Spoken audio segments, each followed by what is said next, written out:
Right. Hi. Good evening. Good morning. Good day. Whatever time zone it is when you're currently viewing. I am Ben from Garblag Games International tonight because tonight we are interviewing Matt Finch, who's the game designer and publishing guru at Frog God Games. We're talking about Swords and Wizardry and a little bit more about what's going on with the game there. There'll be a live play for you to follow on the channel shortly after. But first, Matt, hi. Hi, how are you? I'm good, thanks. It's good to be on the show. Tell me a little bit about where you're coming from, the old school resurgence. Okay. Well, so if you want to talk about the OSR, I mean, it's something that's been going on for a while. It's been growing ever since about, I don't know, call it 2000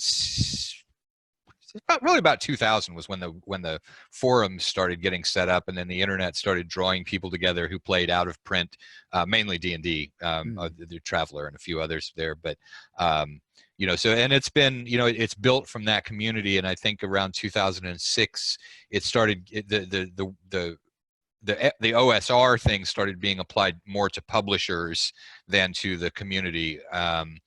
But you know, regardless of how you see it, you know, that was sort of when that started, when the retro clones came out. And then I think that, you know, the numbers and the discussion on the net really caused Wizards of the Coast to look more at that kind of gaming when they came out with 5th edition, which is a much more, you know, call it old school approach than 4th edition or 3rd edition. The two 4th edition was very polarizing. There yes. was a lot of strong feeling. Not a controversial statement, I think. No, I kind of cut my teeth on AD&D back in school in the 1980s. There was still the 19 whatever it was, and then 3rd edition came out, and I got very into that. And then by 4th edition, I was a little bit, you know, I've got all this 3rd edition stuff. Do I really want to? And I put off 5th edition for the longest time because of 4th edition. Right. I really started to get back into it recently. So there's been a lot of stuff coming out because of that. I think that's really played in our favor and helped. I noticed that your writing history actually tracks quite closely with the OSR. You sort of start writing back in sort of 2002. I imagine it probably went a little bit before that, but yeah. Well, I mean, really, it didn't start until 2006. I was doing the writing in 2005 for Osric, which was the first retro clone, which I published with Stuart Marshall, and that allowed, it basically gave you have to have a code word because you can't use a trademark when you're writing under the OGL, but it was a reproduction basically of 1st edition AD&D, and that really kicked off. I mean, there was a lot of stuff done before, but given the fact that, you know, it was all copyright violation type of stuff, and you know, and one of the things that Stuart and I wanted to do was sort of make that publishing and it was cottage publishing. I mean, nobody realized you could sell any of this stuff at that point in time, but we wanted to make it less of a Pirate Bay kind of a thing, and at least something that was you know, that you wouldn't be, you know, ashamed of this other guy, you know, that did a thing in that kind of area, and so we, you know, basically by, you know, it was legal analysis that allowed us to put that together. And I really think that is what kicked it off, because it made people comfortable with the idea of putting up something for sale again, you know, and that was what Stuart and I had in mind, although our idea was that it would just be, you know, somebody writing a thing and a layout, and somebody who knew how to do layout, and maybe, you know, a few you know, toss a coin to your artist, and that it would be that sort of thing. We had no idea, you know, that it was going to, I mean, Swords and Wizardry won an Annie Award, which was shocking at the time because there were so few of us, you know, that even knew about it, or at least we thought there were so few of us.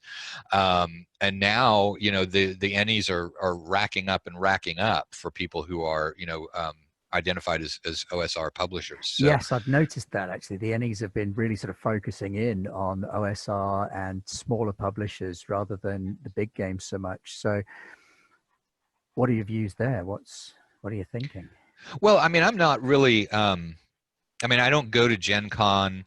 I'm not super mainstream. You know, I like fifth edition, but I really don't play very many indie games. I don't play any other games at all, really. I mean, I'll occasionally pick up Classic Traveler or, you know, my old version of Call of Cthulhu or something like that. But I'm really not into the mainstream gaming scene, as it were. And so, you know, probably my perception on that is it's really, it's not just an outsider, it's a way far away outsider looking at it with binoculars kind of a thing. So I'm not, you know, anything I'd say, take it with a grain of salt. You know, probably the limit of my knowledge is that, you know, a lot of OSR publishers have gotten Ennies a lot more than we would have expected, and that's about it. Yeah, we're still sort of fairly new in the whole field of tracking what's going on and just sort of opening up a lot ourselves and finding out more. So it's great to actually get a perspective from someone who's in industry, which is really helpful. Okay, so yeah, you've talked about Osric, and you've also got stuff in D20 and in first edition Pathfinder. Yeah, although virtually everything that I've written is for Swords and Wizardry, and that was converted into Pathfinder, because anytime you do a conversion from one system to another, it's not just numerical. There's an issue of, you know, how do these monsters feel appropriate for these levels? There are things that work their way in. You know, Pathfinder has skill checks, and so, you know, somebody has to, you know, there's quite a bit of work that goes into conversion. So, but yeah, a lot of the things I've written have been published for Pathfinder as well. Cyclopean Deeps being one of them. I wrote a fair amount of Rappanathic. I think it's about 10% of Rappanathic that's been published for Pathfinder. You know, so yeah, I mean, there's a lot of stuff. So. Yeah, I mean, feel of the thing is, I guess, really important to us. It's something that we try to always go for in our games, is the sort of feel rather than the rules so much. Yeah, so we're very much focused on the role playing rather than the rule playing. So it's really good. When I was looking at your Kickstarter earlier, to see the idea of the streamlined character creation, the fewer skill checks, the more opening it up to the player's interpretation. Yeah. And I think that's, you know, there are some things that you know, old school D&D in particular is it's defined by what emerges from the rules you're using. Yeah. You can certainly play 5th edition in a more old school style, but you know, with 3rd edition, I would say that was virtually impossible to do, because a lot of the things about the old school style are simply they happen because of how much time a thing takes. They happen because of how much detail a thing is. You know, it takes a long time to make a character, so there's sort of a social contract around the table that, you know, these characters are not going to be wiped out, you know, very quickly, whereas in a game where it takes very little time to create a character, that social contract is not so much there, so you get a more lethal game. You've got this meme out there that, you know, old school games are more lethal. Well, that's not necessarily true. It's just that if you want the tension at that level, then it's possible to do it without you know, suddenly, you know, Frank is spending 40 minutes, you know, writing up a new character, you know, frantically to try and get back into the game. So yeah, it's that sort of disconnect between numerical value on a character and story value on a character. Absolutely. And absolutely, you know, story is really the crux of why we do these games. I noticed there is a lot out there about the crunchiness of systems, and people get very excited about number crunching systems, and I've never really got it myself, so I'm with you on that one. Yeah. Okay, so OSR meets 5e. All right. How does that work? I mean, you've touched on it a bit. Yeah, I mean, I wouldn't outright call 5th edition an old school system, although really, you know, it's a matter of relatively where things show up on a spectrum rather than there being something you can point to and say, this is old school, this is not. Yeah. You know, it's certainly more of an old school system than the ones that they used for 3rd and for 4th. Because there are, you know, for example, not tons and tons and tons and tons and tons of skill checks. You know, they're fairly low number of them, but and therefore I think that it is a lot easier to do, for example, conversions from something that is either a Swords and Wizardry product or a 5th edition product. Getting from one to the other is not terribly hard. Yeah. And some people I know can do it on the fly, and I think that other people, you know, it's probably slightly too large a gap to do it on the fly, but you could probably do it with a few notes and so on and so forth. I think the big thing about 5th edition and what it says about the old school community is that there are enough people with enough interest in the old school community for them to be viewed as customers by Wizards, which is not a bad thing. That's we weren't before. And so that, and I think that a lot of the the ideas from that the people in the OSR were saying, here's this is an important thing, and a lot of those got worked back into 5th edition. So I mean, kudos to Wizards for listening to their to what it was the gamers were saying out there. I'm a teacher, so I'm in school and I'm introducing the hobby to the kids and trying to sort of really promote that. And I know that's quite a hot button issue this week as well, isn't it? Because of the school in the States. Was it Arizona or Nevada? There was a school in the States where they put out a post asking for help for their Dungeons and Dragons club and got a whole load of hate for it. Yeah. But obviously it's something that it's quite dear to my heart. So I'm sharing it with the kids, and I know the kids really love rolling dice. It's their number one thing. They're not rolling dice. They're not really playing. I have one kid just glare at me. Why are there no miniatures in this? Like, right. sorry. Yeah. So how do you think public perception is really sort of shaping the direction that role playing is going at the minute? I mean, obviously there's the Stranger Things, boon or bane angle. Some say it did a really big thing for D&D and it's really sort of opened it up to new players. And then some people are saying it's sending out the wrong sort of message and that it's more of a board game than a sort of game of imagination and role playing. Well, I think when you look over the broad sweep of things, the media coverage that D&D has right now is very good. If you look at 10 years ago when there was no media coverage, maybe it's gone downhill from there a bit, but really I think we're in a point in time where where gaming has become a lot more acceptable.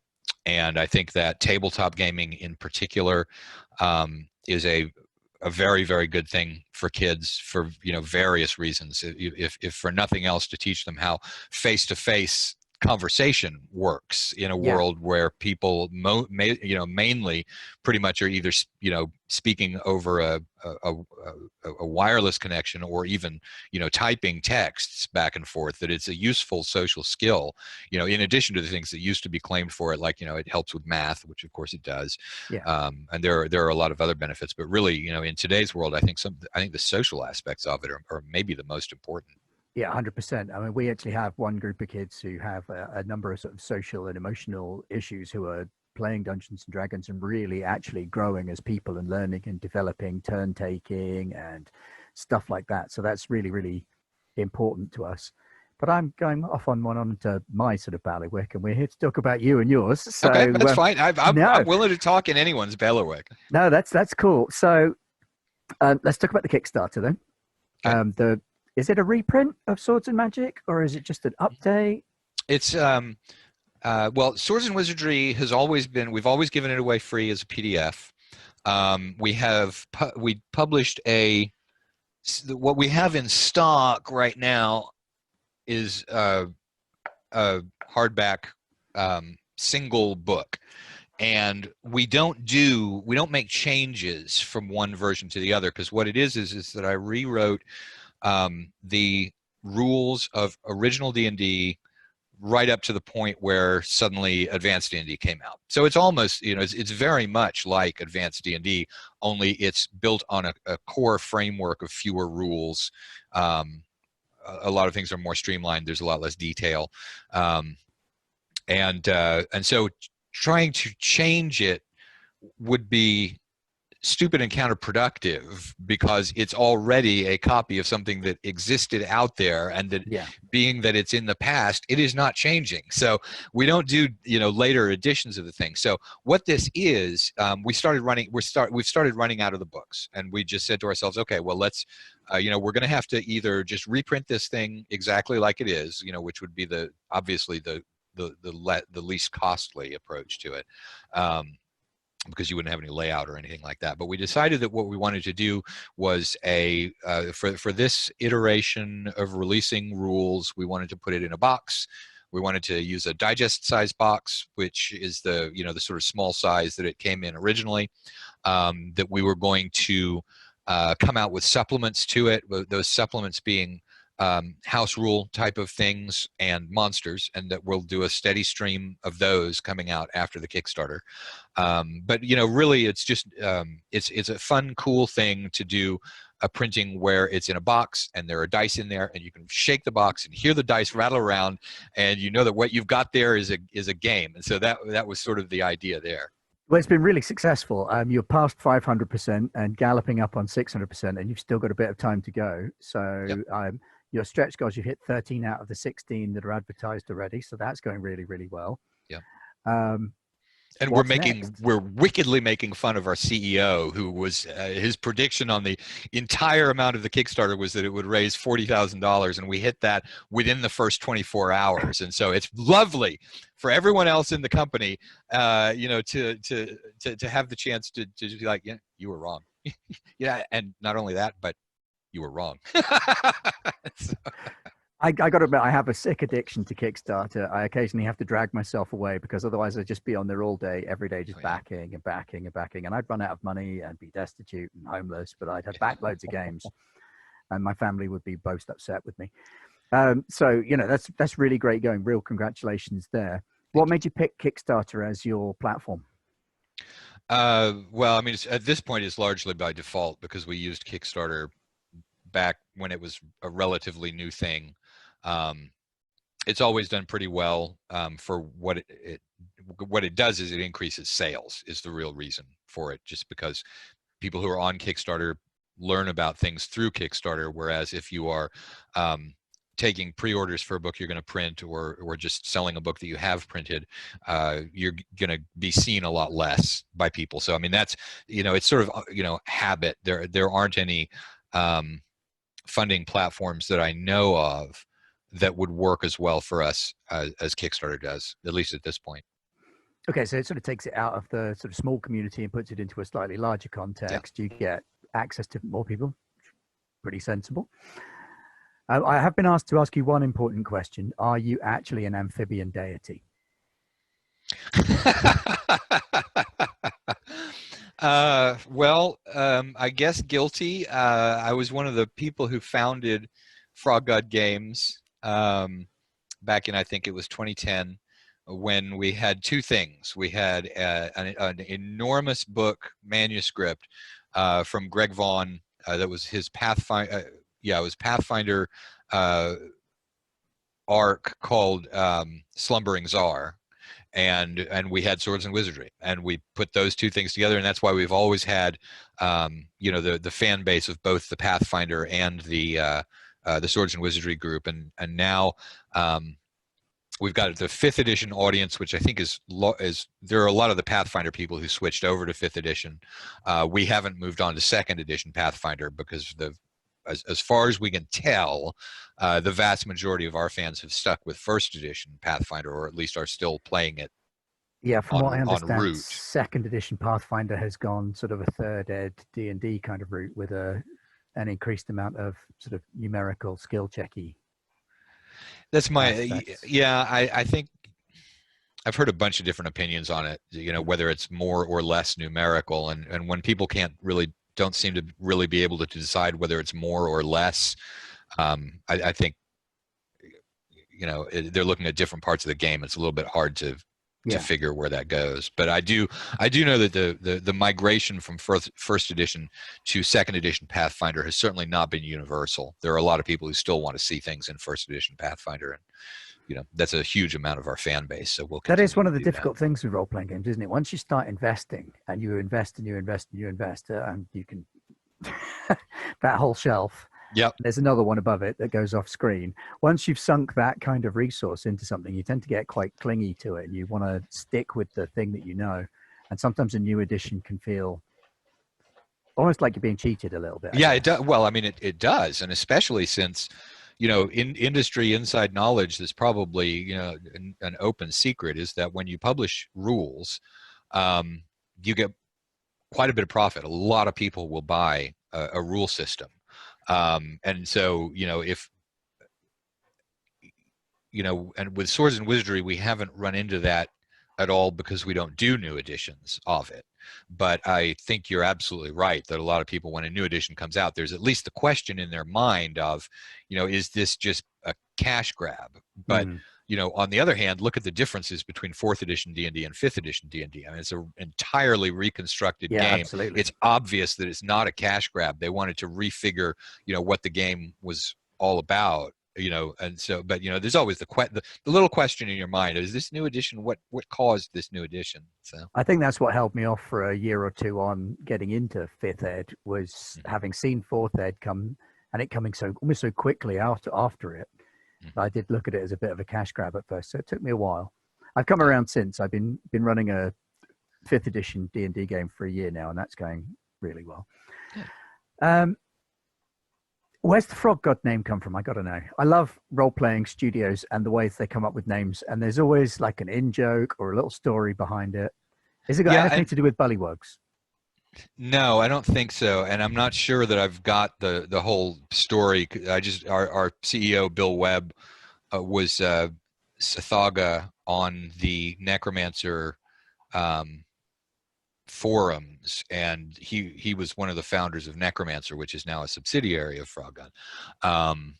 And I think he just likes the Frog God and so he picked it as his name, and then it turned into a thing, and then it ended up as the name of the company. So I mean, I really think it's probably the most boring story of naming a game company, and he's got a terrible logo. It's this thing that looks like a Muppet frog. Let me see if I can find it.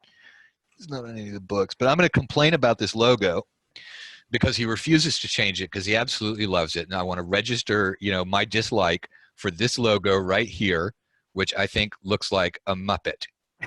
This one here. You heard it here first, folks. There's a rebellion in the ranks. There's absolutely rebellion. There's universal rebellion in the ranks. Although he does have a point that once you have a logo, it is kind of unproductive to change it since it is for people to know. But Necromancer had a way cooler logo. I missed the Necromancer logo. Yeah, did you hear that, Pete? Shouldn't have changed the logo. Stick with the big G. Pete changed his Garblag logo to include more information, and we're like, stick with the big G.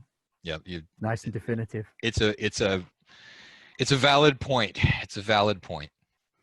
Okay, do you have any advice for novice writers and publishers? Because like I said before we got started, a couple of us are just sort of starting to dip a toe into the world of publishing. We're reaching an age in our lives where we're like, yeah, I'm pretty confident that I've been doing this long enough that I can share my ideas with others. So what would you say to someone who's just sort of starting out in wanting to get published and produce their written material for other people to enjoy? Well, let me see. I mean, point number one is you're not going to make a lot of money off it, but I think pretty much everyone knows that the gaming industry is not it's not a fountain of gold. And so I think it's a good idea to keep that in mind when you start, and it's a good idea, I think, to know it's a good idea to figure out your sales platform and how you're going to be selling it before you begin trying to structure whether something is, a little stapled booklet, or whether it's going to be a large hardback or what that is. I think the major piece of advice is that if you do go through Kickstarter and you do begin bringing in way more money than you expected on something, don't change your plan mid Kickstarter because you're excited about the dollars coming in. You follow your plan as you've got it established. Because many companies begin promising things without having spent the time costing out what they were going to cost. They bring in several third-party manufacturers, and every single one of those is a potential to delay delivery on your entire Kickstarter, which we learned painfully on, I think it was the Rapanathik Kickstarter, where we promised people some dice. Order dice. They were little specialized things. They had a Necromancer picture on them or something like that. And those were late and delayed delivery on the Kickstarter for 3 months. Yeah, I have a few Kickstarters that were due sort of last March that haven't quite come through yet. So I know exactly what you mean there. Yeah. So, it's careful planning, just, thinking through just trying to think through what's going to happen in the future in both a worst case and a best case scenario, I think is easy. Business planning is not something that people generally get taught in schools, and so I would talk to a lot of people. Once you start having specific ideas where you can say, is this a good idea? Is this a bad idea? Then the community of the industry in role-playing games is, for the most part, a very, very friendly community, and people will absolutely help you out. There's there are all of the competition there is between people is because two people don't like each other. It's not because there's an idea that competition is bad in this industry. You'll always hear, a rising tide lifts all boats. Yeah. And so you can't say that there's no competition, but for the most part, it's not because it's competition. It's because somebody stepped on somebody's toe at a convention and didn't apologize. And, it's that sort of thing, that gives rise to the competition within the industry. So. Okay, well, that's good to know. Okay, so we're going to be doing a Garblag live play on Thursday of Cool. your adventure, Grimm's Gate. Okay. We have a little team all fired up and ready to go, going for a classic lineup of a fighter, a wizard, a cleric, and a thief. Uh-huh. So, do you want to tell us anything about Grimm's Gate, or be quiet? I assume that if you are a member of that team, I should say nothing at all I and leave it up to I am not a member of that team. They're doing that in our headquarters, which is 100 miles away, and Okay. I'm stuck on a little island off the south coast. So Where are you? I'm on the Isle of Wight, Okay. All right. which is just off the south coast of the UK. But I've been involved with the Garblag guys because I used to live up in Hertfordshire, which is where they're based. I know you're over in the States where 100 miles is nothing, and you could do that easy. Yes. But, yeah. I can This is get in my car and go 100 miles. No, but I've visited England, countless times because my parents came over on a green card. I'm the first person in our family born in the U.S. So, so I'm familiar, with even with the Isle of Wight. Oh wow. That never happens. Unless no, you went to I've never been school. there. I'm not saying I've been there, but I could actually find it on a map. Wow. Yeah. That is impressive. So what do you want to tell us about Grimm's Gate? I'm not playing, so you won't be spoiling anything, and our players won't get any of the secrets in advance. I think that I can. There are actually some details that I don't remember because it was so long ago that I wrote it, and I've actually never run it since writing it and doing the playtesting of it. But I can say that it began with two things, and one of those was the idea that I wanted to, since it was an introductory module, I wanted to basically duplicate a lot of the elements of Keep on the Borderlands, which I think is one of the best introductory models, if not the best introductory model ever written, because it just contains all of the components for building out really a whole campaign. Yeah. And so I wanted to have a community that was in there. I wanted to do a little bit of, what do you get if you just wander around outside that area? And then the actual subterranean part of it was because I had a cool monster in mind. And I think somebody on the internet had, for some reason, talked about cannibal mole men, or they said had something that was similar to cannibal mole men, and I latched onto cannibal mole men. And so the idea was I'm going to do the Keep on the Borderland model, where you've got the basics of the future adventuring put together there, but you've got to fight cannibal mole men. Yeah, seems legit. And that, I was reading it. through it earlier, and there's some great ideas in there. I love the idea that you could set up in town and use it as a base to go further exploring and develop your campaign out from there. I do like I'm on Discord, I go by World Builder because I love my world building. It's one of my favorite things. So I love the idea that you start out with a little town and you can build out and increase prosperity and stuff. So it looks like a fantastic module. I'm looking forward to watching the playthrough when we do it. Excellent. Okay, well, unless there's anything else you want to sort of throw at us or talk about, I think we've pretty much covered everything I had on my list. Yeah, I mean, I think we, I really, I don't have anything to say additional about the Kickstarter. We covered that, so I'm good. Okay, well, you can check out Frog God Games on Discord, YouTube, and Facebook. You can also check out Garblag Games on Discord, YouTube, and Facebook, and Instagram. And Pete's got some kind of global empire thing that he's working on with hundreds of different places that you can buy this, that, and the other. You're probably on Twitter as well. Yeah, I don't doubt it. Yeah. And then there's going to be the Garblag Games doing a live play of the Swords and Wizardry module Grimsgate by Matt Finch coming up in the next few days. So tune in and watch that. Matt, thank you very much for taking the time to talk to us. There will be loads of links posted down below once Pete gets his hands on this to do all of the editing. But thank you so much for taking the time to join us. And I've just said thank you like 3 times in a row. So thank you again. You did. I'm very thankful. Yeah. And thanks for watching, everybody. This has been a fun interview.